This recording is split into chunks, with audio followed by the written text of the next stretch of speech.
오늘도 예배하는 여러분들에게 주의 은혜와 복이 이전보다 더욱 충만하기를 축복합니다. 아침에 막 나오는데 저희 집 앞에는 개천이 하나 흐르는데 그 양쪽으로 벚꽃이 엄청나게 아주 풍성합니다. 근데 오늘따라 자회전을 하려고 제일 앞에 섰는데 정면에 벚꽃나무가 또 있는 거예요. 어찌나 예쁘든지. 근데 문득 그런 생각이 듭니다. 아름다움은 소유할 수 있는 게 아니구나. 저렇게 풍성한 꽃잎이 사시사철 1년 12달 365일 있다면 그걸 내가 과연 아름답다라고 말할 것인가 생각했더니 맨날 보면 꼭 그렇지만은 않은 것 같다는 생각이 들어요. 있다가 사라지고 폈다가 또 지고 그런 창조의 원리 그대로가 지켜질 때 그걸 우리는 아름답다고 하지 않을까 하는 생각을 합니다. 맞습니다. 사람은 뭔가 자꾸 소유하려고 그러고 자기의 기준과 뜻에 맞는 것만 좋게 생각을 해요. 그런데 가만히 보면 하나님께서 말씀하시고 계획하시고 창조하신 그대로를 인정하고 하나님께서 보시기에 좋았더라라는 그것을 진짜 아름답다고 우리가 할 수 있는 것이 아니겠습니까? 맞습니다. 우리의 기준이 아니라 하나님께서 보시기에 좋은 것. 다윗은 자기의 인생 중에 바로 그 소중한 깨달음을 가진 겁니다. 자신의 인생을 하나님의 말씀 앞에 펼치기를 기대하고 또한 기도했습니다. 자신의 소원이 됐다는 겁니다. 그걸 알기까지 인생이 얼마나 실수를 많이 합니까? 때로는 하나님의 말씀을 아는 것이 얼마나 큰 은혜고 복인지 우리가 잊고 살 때가 있습니다. 아무나 하나님의 말씀을 듣고 깨달아 알 수 있는 것은 아니더란 얘기죠. 성경을 보면 예수님도 하나님의 말씀을 전하실 때 그렇게 말씀하십니다. 마가복음 4장 12절에 이는 그들로 보기는 보아도 알지 못하며 듣기는 들어도 깨닫지 못하게 하여 돌이켜 죄사함을 얻지 못하게 하려 함이라. 즉 말씀을 열심히 전하시는데 한편으로는 이걸 듣고 저 사람이 깨달으면 안 돼. 왜냐하면 혹시나 깨달아서 돌이켜 죄사함을 받으면 어떨 거야 라는 생각을 가지고 말씀을 전하면서 저 사람들은 알아먹으면 안 되지 하고 말씀을 전하셨다는 얘기 아니겠습니까? 그런가 하면 이사야서 6장 9절로 10절 말씀에 하나님께서 이사야에게 사명을 주시는 그때 말씀을 하십니다. 이사야서 6장 10절에 이 백성의 마음을 둔하게 하며 그들의 귀가 막히고 그들의 눈이 감기게 하라. 염려하건대 그들이 눈으로 보고 귀로 듣고 마음으로 깨닫고 다시 돌아와 고침을 받을까 하노라. 이상합니다. 이사야를 보내서 말씀을 전하게 하시는데 그가 말씀을 전할 때의 백성들의 반응은 마음을 둔하게 하고 귀가 막히게 하고 눈을 감기게 하라. 이게 도대체 말이 됩니까? 듣고 깨달아 회개하고 돌이켜야 되는 그 상황에서 하나님은 듣고 깨달아 돌이키면 안 돼. 죄를 짓고 망해야 돼. 이렇게 하실 때가 있다는 얘기죠. 그런 관점에서 보면 우리가 하나님의 말씀을 듣고 깨달아서 회개하고 하나님을 붙잡는 것이 얼마나 큰 은혜입니까? 맞습니다. 우리는 매일 은혜 안에 사는 거예요. 왜냐하면 듣고 믿고 우리의 삶을 고쳐가기 때문에 그렇습니다. 적어도 우리는 하나님께서 무슨 계획으로 어떤 의미로 말씀하시는지 듣고 그리고 내 삶을 가져가지 않습니까? 하나님의 말씀을 듣고 품어서 그 말씀대로 살 수 있는 것은 축복입니다. 왜냐하면 아무나 그렇게 사는 게 아니기 때문에 그래요. 세상을 보십시오. 하나님께 은혜를 받고 하나님의 섭리와 계획대로 펼쳐지는 겁니다. 다윗도 자기의 인생에서 하나님을 만난 것, 하나님의 뜻을 아는 게 얼마나 중요했습니까?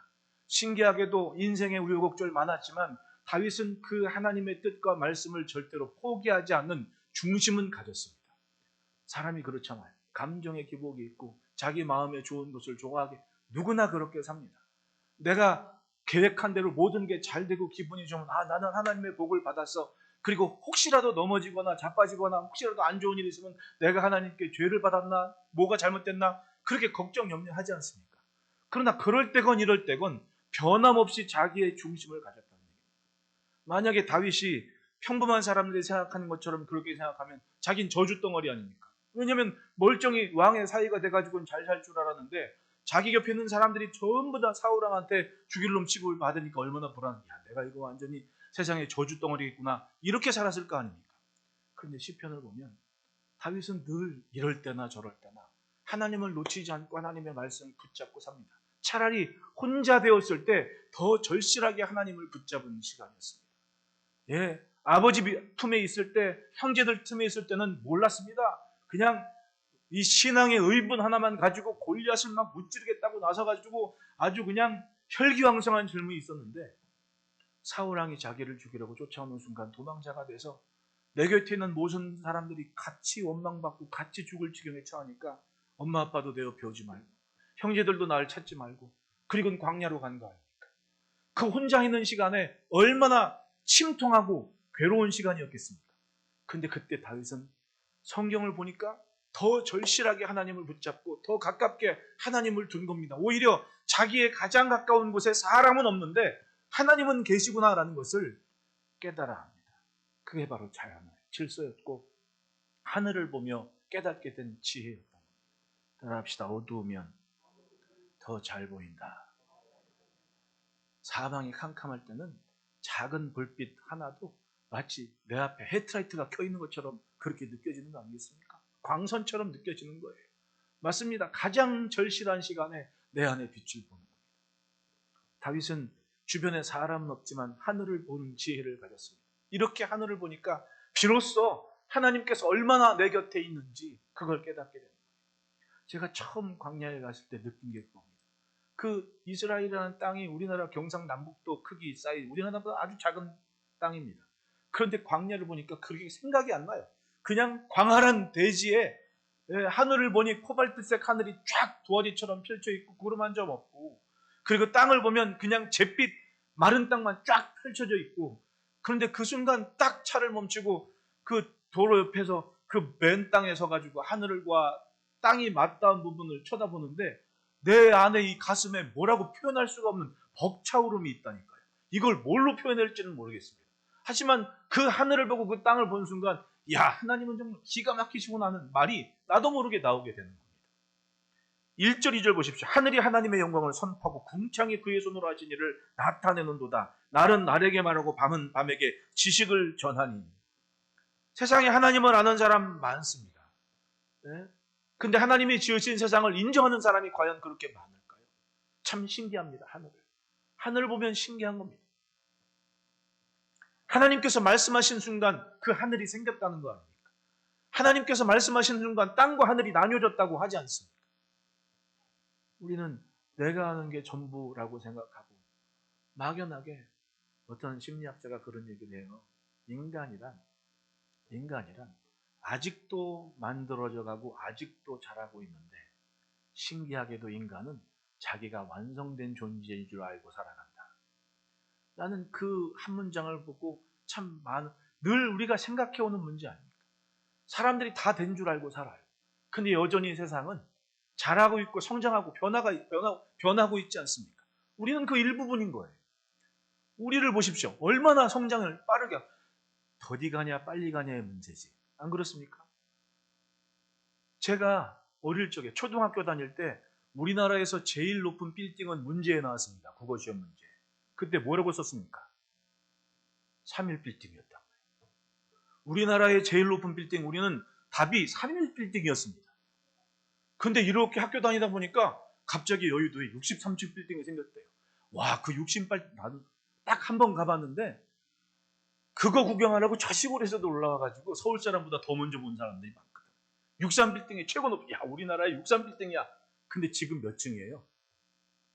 지금 태어난 애들은 우리나라에서 제일 높은 빌딩은 롯데타워 해가지고 거기 몇 층이에요? 123층? 몇 층? 그러잖아요. 그거 보고 자랍니다. 이게 우리 세대에 다 있었던 일들입니다. 이게 가능합니까? 다른 나라 같으면 꿈에도 생각하지 못하는 일을 우리는 한 세대에 이걸 전부 이루어진 세대입니다. 그 빠른 속도를 우리가 다 감당하며 이 시대에 살고 있다니까 우리는 거의 슈퍼맨인 거예요. 옆에 사람 이충원 쳐보십시오. 다 슈퍼맨 언더우먼이야. 왜? 이 빠른 문화의 속도를 내가 한 몸으로 다 견디면서 지금 살고 있다. 옛날 같으면 꿈에도 생각 못하는 거지. 근데 우리가 지금 살아내고 있다니까요. 그러니까 대한민국이 대단하다는 겁니다. 지금도 여전히 그렇게 우리는 잘하고 완성된 게 아닙니다. 지금도 만들어가고 있는 거예요. 왜 유럽이나 미국에 있는 서구에 있는 사람들이 우리나라 오면 있고 싶은 나라라고 그러고 대단한 나라. 물론 안 좋은 것도 있죠. 국민 100명 중에 37명이 우울증 약을 먹는다는데 불행한 나라죠. 그런데 한편으로는 굉장히 있고 싶은 나라는 왜? 역동성이 있다는 겁니다. 역동성이. 제가 가끔 미국 가잖아요. 2008년도에 갔을 때나 2020년도에 갔을 때나 똑같아요. 시스템이나 돌아가는 게 똑같아. 어쩜 그렇게 한결같은지. 그러니까 그 동네에 살다가 여기 오면 신기한 거예요. 인천공항에 내리자마자 어쩜 이렇게 작년하고 달라? 다 그런다니까요. 우리는 느끼지를 못하는데 우리는 그걸 해내면서 삽니다. 완성된 게 아니라니까요. 계속 우리는 지금 변하고 자라고 있는 겁니다. 인생도 마찬가지죠. 다윗은 그렇게 변화무쌍한 세상, 그런 세상에 사는 자기의 한 존재가 어떤지 잘 정의한 겁니다. 맞다. 우리는 하나님의 손길에서 만들어지고 하나님께서 손길 안에 있다. 그래서 하늘을 보고 땅을 보고 자연의 질서를 보면서 자기 자신을 아는 겁니다. 특히 도망자의 위치에서 광야에서 하늘을 본다는 게 얼마나 은혜롭습니까? 자기는 도망가다 지치면 숨을 곳이 없을 때 하늘을 보니까 뻥 뚫려 있거든요. 신기한 겁니다. 굉장히 넓은 겁니다. 게다가 이쪽 끝에 저 끝에 제한이 없지 않습니까? 제한이 없잖아요. 하늘을 보면 어디 막힌 게 없습니다. 그리고 하늘을 보면 변화무쌍할 때도 있습니다. 이 광야라는 게 신기한 것이 좁은 땅덩어리 같지만은 우리 어릴 적에 왜 비가 오면 흙냄새가 막 올라오잖아요. 어른들이 맨날 사람은 흙냄새를 맡고 살아야 된다고. 아마 그 냄새. 비가 막 오면 어디선가 그 젖은 흙냄새가 쫙 올라오면서 흙냄이 나는데 저쪽엔 비가 오고 있는 거예요. 근데 광야에 그럴 때가 있거든요. 내가 쨍쨍 햇빛 아래 딱 서 있어가지고 물 마시고 있는데 저쪽에서 막 어둑어둑한 기운이 있어요. 그러면 소리가 나. 그러면 저 앞에 저 뒤에 유아실 있는 데까지 비 쏟아지고 내가 햇빛에 있는 그 경험을 해요. 광야는.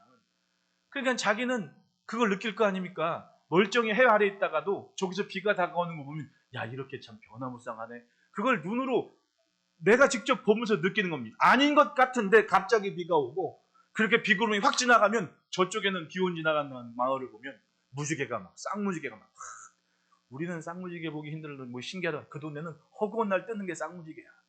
확 뜹니다. 그러면 그걸 보고 뭘 느끼겠냐고요.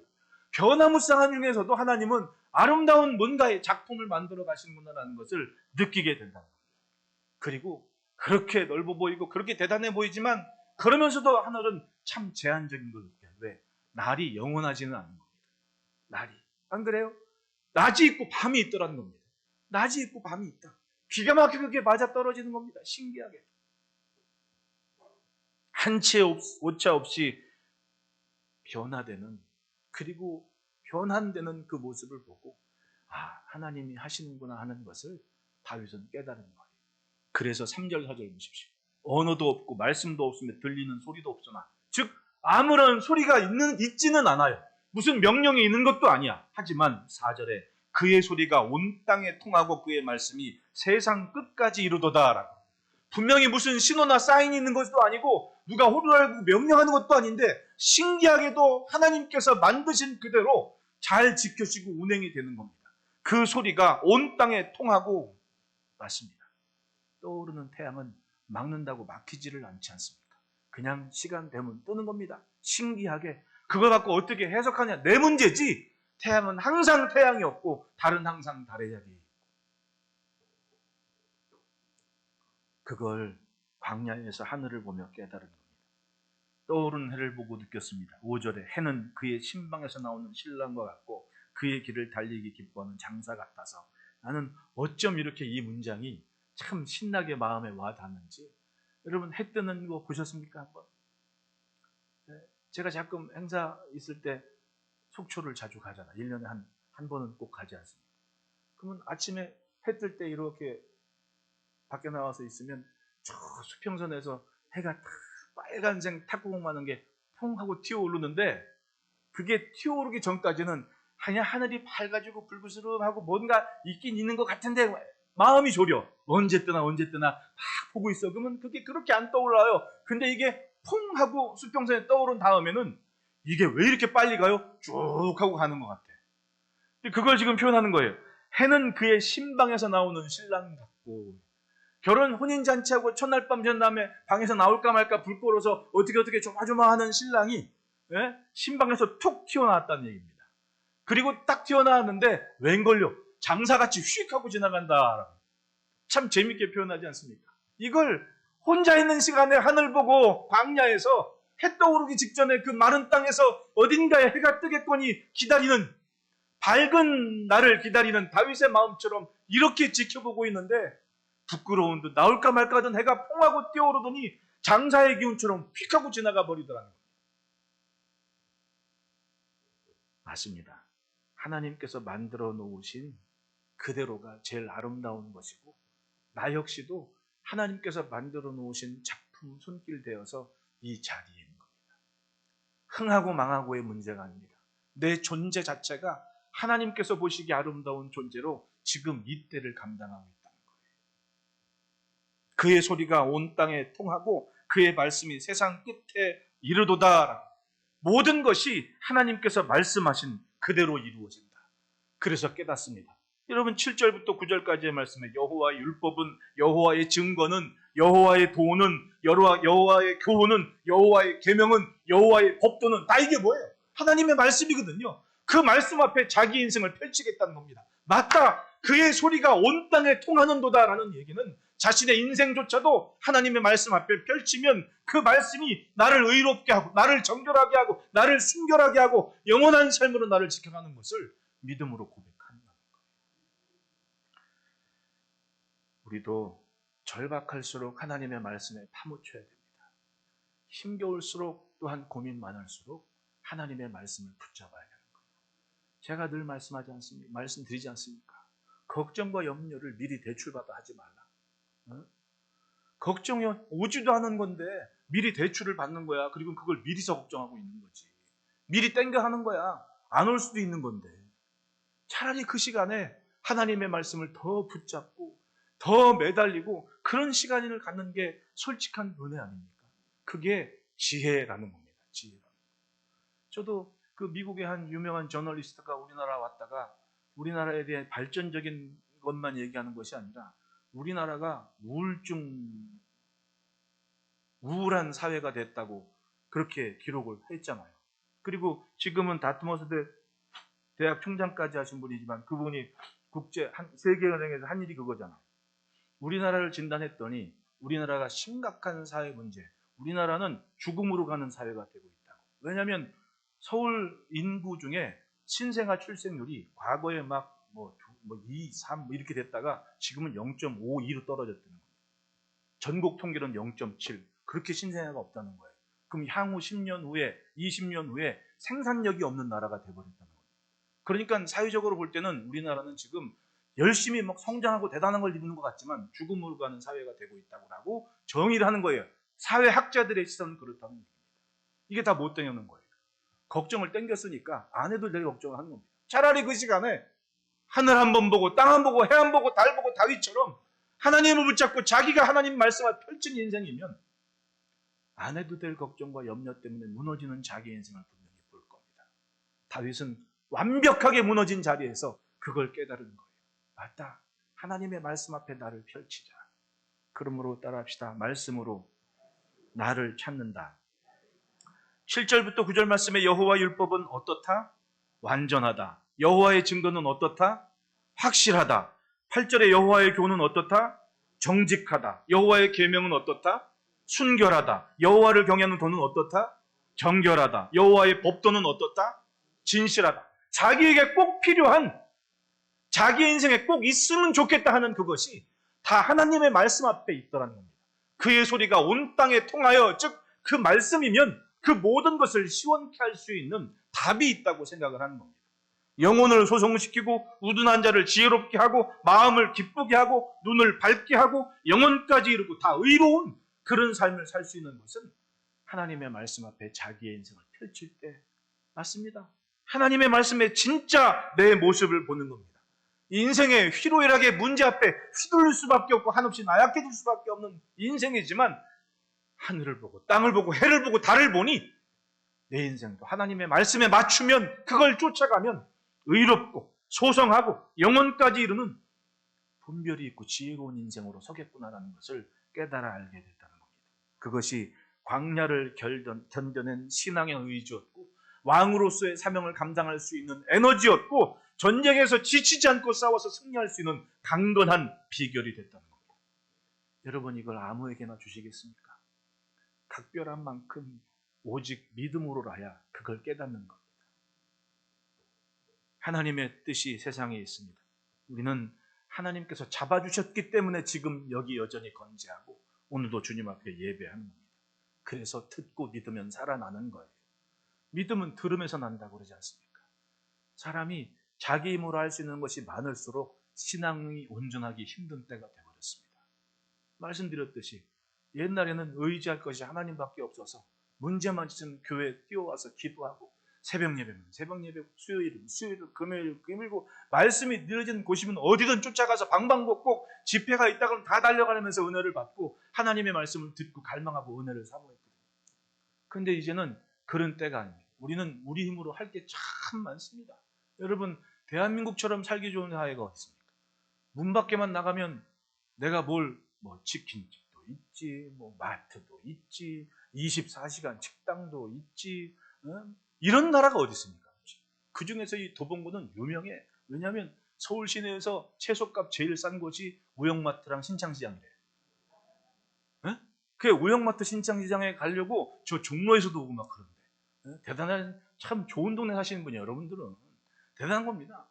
그리고 우리나라처럼 좋은 게 있어요. 문 밖에 딱 나가면 10분 상간에 병원이 한 3, 4개 다 있어.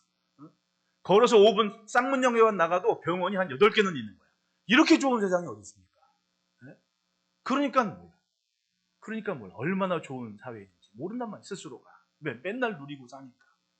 근데 한편으로는 그걸 누리다 보니까 내 힘으로 할 게 많아. 예전처럼 어찌할 바 몰라 하나님께 기도하고 하나님께 매달리고 이런 게 갈수록 희귀한 모습이 되어버린 겁니다. 아프면 가서 목사님한테 기도 받아야지 그러면서 하는 그런 게 이제는 없어. 정말 답답한 문제 있을 땐 전화번호를 누구한테 연락을 해야 될까? 왜? 내가 할 게 많거든요. 한편으로는 그것 때문에 하나님의 말씀에 귀를 기울이는 시간이 그만큼 적어요. 믿음은 들음에서 난다 그러는데 들으려 하질 않습니다.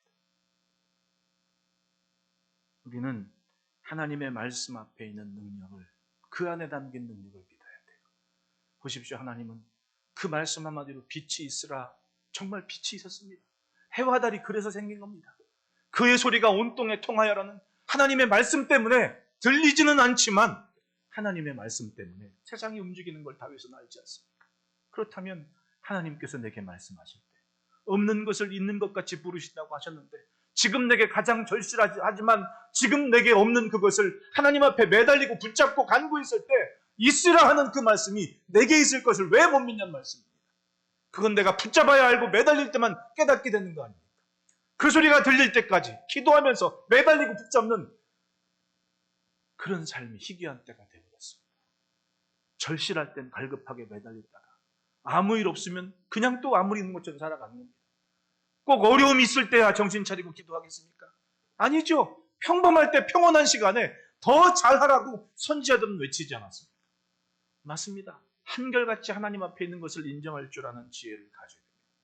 그렇게 말씀 앞에 자기를 찾으면 그 안에서 발견된 나를 보면 맞습니다.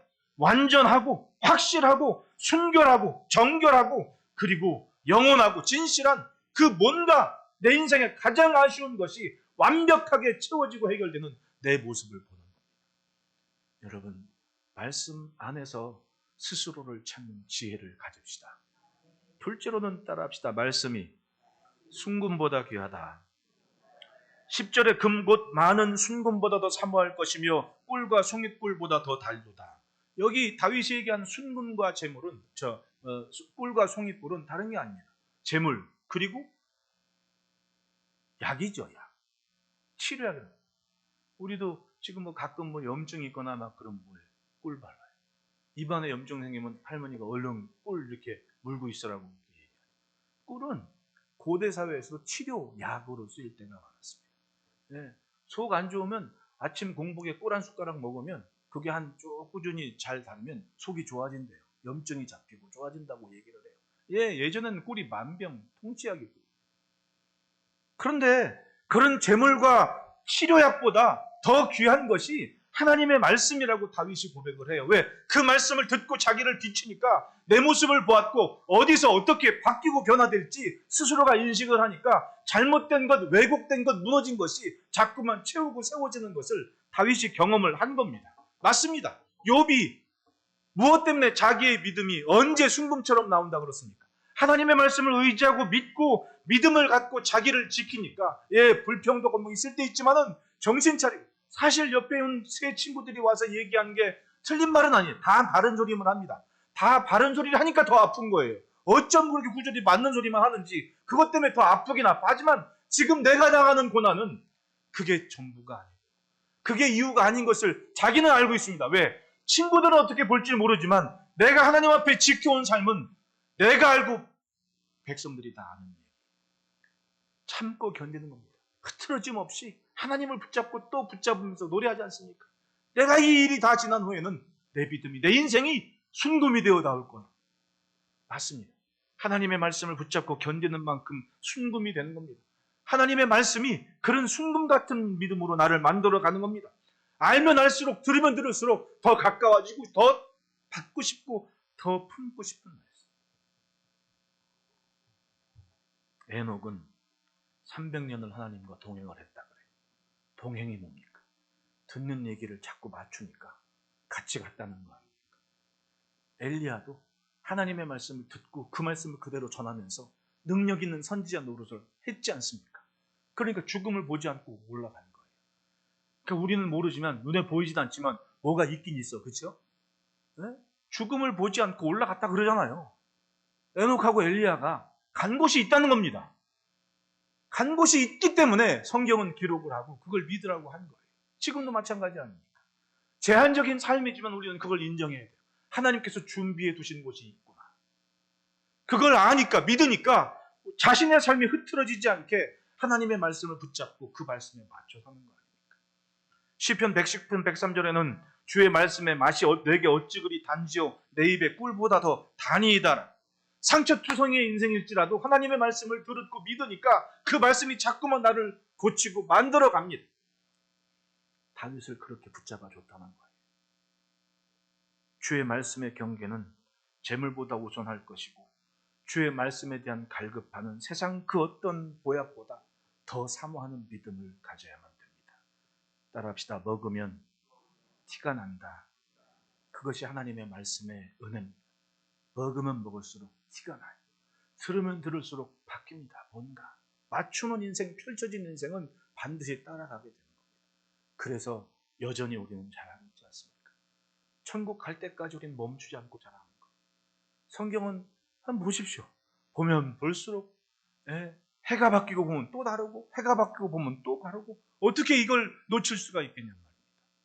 단어 하나 느끼는 것이 내가 딱 산 만큼만 이해가 되고 조금 더 살면 아 그렇구나 조금 더 보이고 신기합니다. 아직도 멀었습니다.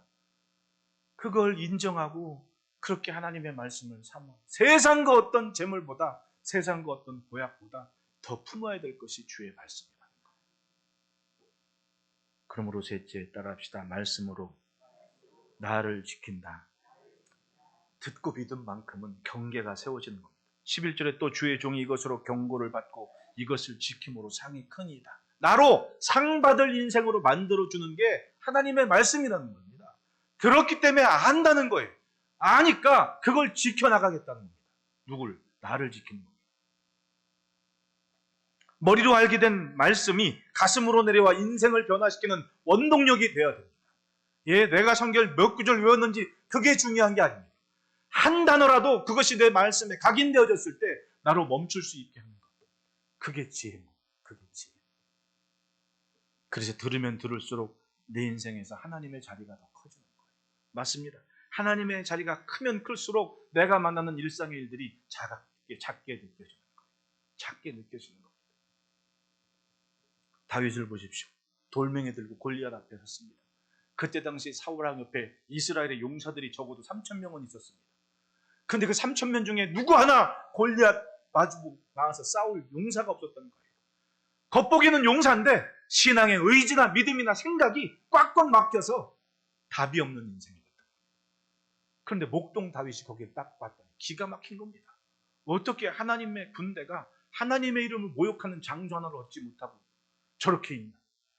그리고 상황에 따라 왜소했던 다윗이 돌멩이 준비하고 골리앗 앞에 선 겁니다. 차이가 뭐였습니까?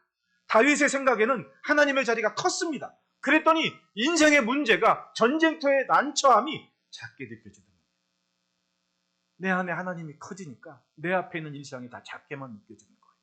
그러니까 용기를 낼 수 있었던 것이고, 그러니까 믿음이 생긴 것이고, 그러니까 어떤 것이든 이길 수 있다는 생각을 갖고 대처를 하게 됐다는 겁니다.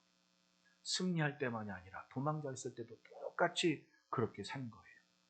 그래서 12절에 자기 허물을 능히 깨달을 자 누구요? 나를 숨은 허물에서 벗어나게 하소서. 말씀을 들으면 자기 허물을 찾고 그 다음 회개하고 늘 하나님을 붙잡지 않습니까?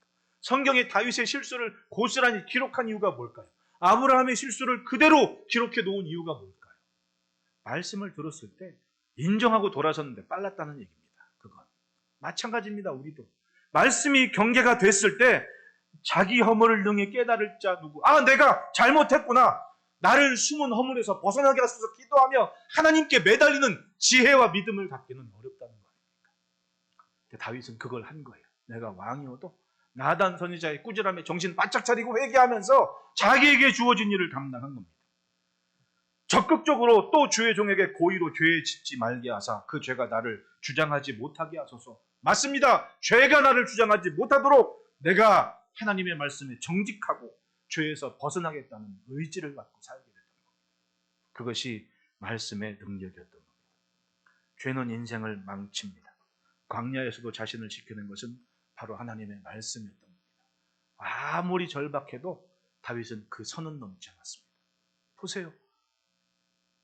광야의 그 동굴 속에 피신해 있을 때 다윗 그 사울한테 억울한 일 당했던 사람 400명이 같이 모여 살았거든요. 같이 광야 가서 보신 아둘람 굴을 답사하신 분들도 아시겠지만 굴 하나가 위에 밑으로 내려가면 공간이 요만한 게 막 여러 개 있잖아요. 이 구석 저 구석에 있잖아요. 그러니까 땅속은 그렇게 넓다는 거 아니에요. 우리는 동굴이라고 이게 수평만 생각하는데 이 동네 동굴은 거의 수직 동굴인 겁니다. 위에서 구멍은 작은데 들어가면 안에 무슨 대굴같이 큰 공간들이 여기저기 있는 겁니다. 그러니까 사울 왕이 볼 일이 급해가지고 동굴 안에 딱 들어갔는데 하필이면 그 동굴 안쪽에 다윗과 그 일행들이 숨어 있는 곳이었거든요.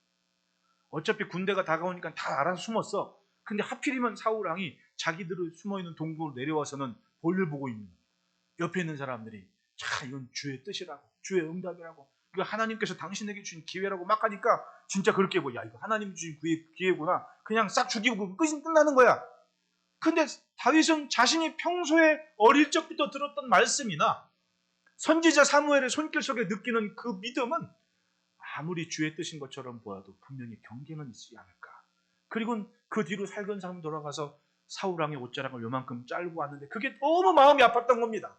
내가 하나님의 기름 부음 받은 종의 옷자락을 잘랐다. 그리고 회개하면서 눈물로 부르지 않습니까? 사울왕이여 어쩌라고 나를 자꾸 쫓아오십니까? 옷자락 흔들면서 그렇게 아파했다는 겁니다. 다윗은. 뭐 때문에 그렇습니까? 사람 생각에는 이건 주의 뜻이야. 딱 죽이면 끝나는 상황인데 뭐가 달랐어요? 억울한 일 당했다고 주의 뜻이라고 당장 죽이자고 하는 사람이 있는가 하면 그 절박한 순간에도 하나님의 말씀의 기준이 뭐냐? 경계가. 이건 하나님의 기름 부음 받은 자에 대한 도리가 아니다. 그리고 마음 아파 회개하는 것이 다윗의 마음이었던 거예요. 그 죄가 나를 주장하지 못하게 하소서 고의로 죄를 짓지 말게 하사라는 것은 다윗의 생각의 마음에는 하나님의 경계가 서 있었던 거예요. 그걸로 자신의 삶을 지켰던 겁니다. 맞습니다. 우리의 삶이 그래요. 오직 주의 말씀만이 나를 지켜낼 수 있습니다. 이건 의지의 문제가 아니라 믿음의 문제입니다. 믿음의 문제. 결국은 14절 보십시오. 다 같이 읽어봅시다. 시작. 나의 반석이시오 내 입의 말과 마음의 묵상이 주님 앞에 연락되기를. 내 입의 말과 마음의 묵상, 즉 말과 생각이 일치하는, 생각이 말로 표현되고 표현된 그 말이 내 자신의 모습이지 않습니까? 그러니까 여러분, 내가 나를 안다는 것, 나 혼자는 절대로 몰라요. 누군가 내 말을 듣고 내 행동을 보고 느끼는 그 사람이 나에 대해 말해주는 거예요. 가정 안에서 내 아내가, 내 남편이, 내 자녀가 나에 대해서 말해주는 거 아닙니까? 네? 내가 아무리 잘나 보여도 결국은 그 말에서 나를 보는 겁니다. 여기서 교회 안에서도 내가 아무리 뭐 믿음이 좋고 어쩌고 나 혼자 자랑하면 뭐 하겠습니까? 나를 보는 성도들이, 나를 봐왔던 분들이 나에 대해 인정하는 것만큼이 낫지. 안 그래요? 그게 아니면 어떻게 나를 알겠냐? 응? 다 자기는 착한 줄 알아. 다 자기 자신은 옳게 사는 줄 알아. 과연 그렇겠습니까? 때문에 항상 피드백을 듣는 겁니다. 아, 이게 내구나. 내가 이 부분이 부족했구나. 그리고 바꿔 나가고 개혁해 나가고 그야말로 혁신해 가는 거 아니에요. 신앙이 인격이 되는 진실함으로 살면 좋겠습니다. 내가 믿은 것이 내 말과 삶을 통해 온전히 표현되는 그 삶이면 좋겠습니다. 그건 다른 게 아닙니다. 가장 절실하게 하나님의 말씀 앞에 나를 펼쳐놨을 때 하나님은 나를 그렇게 만들어 주실 겁니다. 매일 말씀 앞에서 주의 은혜를 누리는 복된 삶이 되시기를 축원합니다. 기도하겠습니다.